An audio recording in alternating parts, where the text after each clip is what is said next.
وہ منظر جب حضرت حسین رضی اللہ تعالیٰ عنہ کا سر مبارک ابن زیاد کے سامنے کوفہ میں لایا گیا۔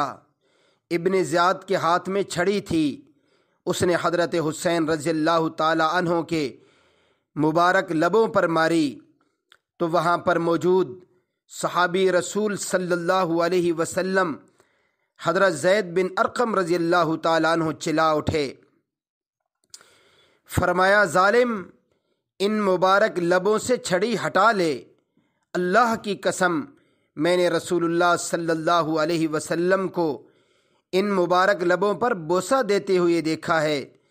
یہ کہہ کر وہ زارو قطار رونے لگے۔ ابن زیاد خفا ہو گیا اور کہا اگر تو بوڑھا نہ ہوتا تو ابھی تیری گردن اڑا دیتا۔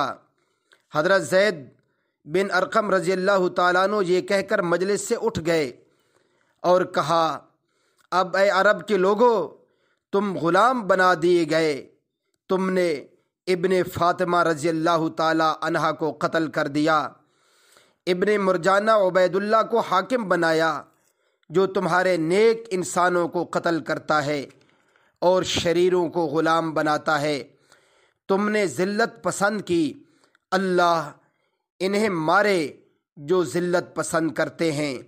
میرے محترم سامعین، پھر ایسا ہی ہوا، وہ گروہ جو حضرت حسین رضی اللہ تعالیٰ عنہ کی شہادت میں ملوث ہوا وہ ہمیشہ ہمیشہ کے لیے ذلیل ہو گئے، اور حضرت حسین رضی اللہ تعالیٰ عنہ ہمیشہ ہمیشہ کے لیے کامیاب و کامران ہو گئے۔